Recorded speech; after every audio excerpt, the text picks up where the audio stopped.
Don't forget what happened to the man who suddenly got everything he always wanted. What happened?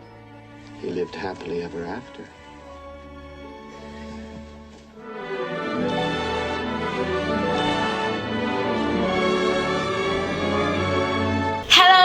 Thank you so much for tuning into Face Me Fridays. It's your girl Jasmine, and today we're going to be talking about the lovely statement, "and we live happily ever after."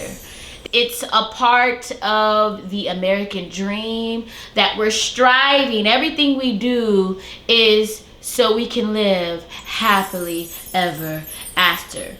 And I see that within our society that this statement cultivates it shapes the way that we think and how we move throughout life. We try to live up to this statement by thinking we're not going to go through things or any obstacles. It's kind of like just things are just going to happen. They just happen that way. Everything's going to go our way, and that is not the case.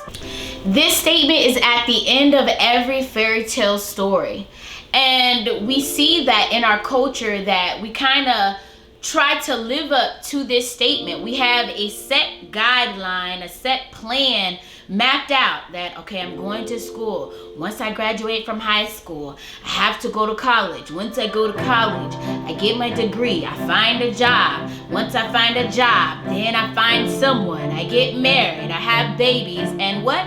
And we live happily ever after. But what happens when it doesn't work out that way? Do you just quit? Are you a failure? Does that make you a failure because you did not live up or you didn't go according to the American dream or as planned or as this fairy tale that as growing up we watch all these cartoons and it's being replayed and ingrained in our minds that this is the way things should go.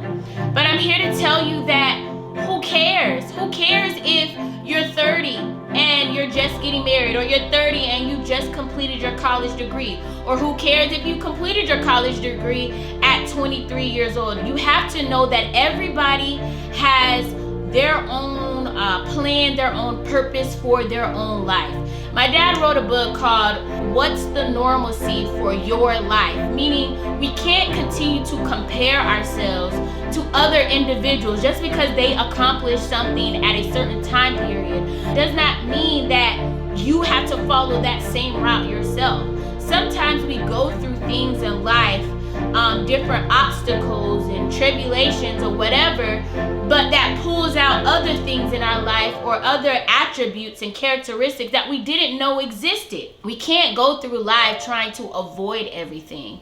And that's what I'm trying to point out with this topic, that just because you can still have your happily ever after if you graduated at 40 or you had your first child at 31. It does not matter. Maybe the journey isn't so much about becoming anything. Maybe it's about unbecoming everything that isn't really you so you can be who you were meant to be in the first place. We have these plans and these goals and it's okay to have that, but don't be so tied down to something that you can't see the purpose and what's really taking place.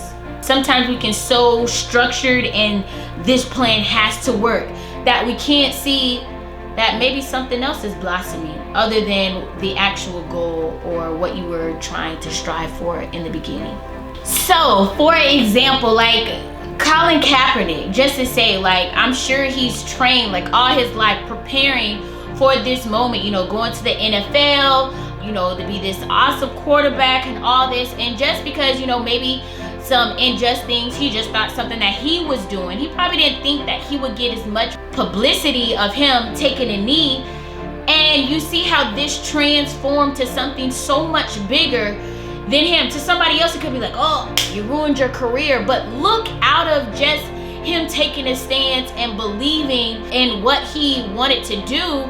How many people has he inspired? How many people has he raised awareness? How many people has he enlightened on an issue or a topic that, should be brought to the attention of the people? He wasn't so caught up in, I'm just a football player.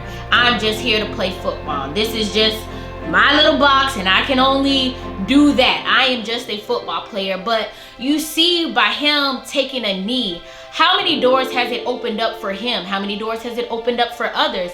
How many people has he inspired just off him doing something different? It probably was not a part of his original plan, but look how much greater, how much more purpose, I'm sure, in his own life that this has brought to him. So the point is, don't be so caught up in my plan, or don't be so caught up in, or don't get discouraged in the thought that I have to have everything work this certain way. Like it has to happen this way, by this age. Don't put the limitations on, it has to happen by this age. Everybody has their own path. At the end of the day, you can make whatever you want happen for yourself, but don't be discouraged if it does not happen in that time frame. Just because it doesn't happen in that time frame doesn't mean it's not going to happen. You still got this. Keep going. So with that being said, I just want to encourage you, just to let you know that even if your happily ever after did not happen when you planned for it to happen, it can still happen. It can still happen. If you're worried about a deadline, or if you're frustrated, oh, I gotta get this done at a certain time, remember, you set the deadline. So if you see that you're not able to make it, move the deadline. You're still living and breathing. Who cares? You're the master of your life. So at the end of the day, you can do anything that you put your mind to. And I'm just here to remind you. So thank you so much for tuning in to Face Me Fridays. Until next week, y'all stay blessed.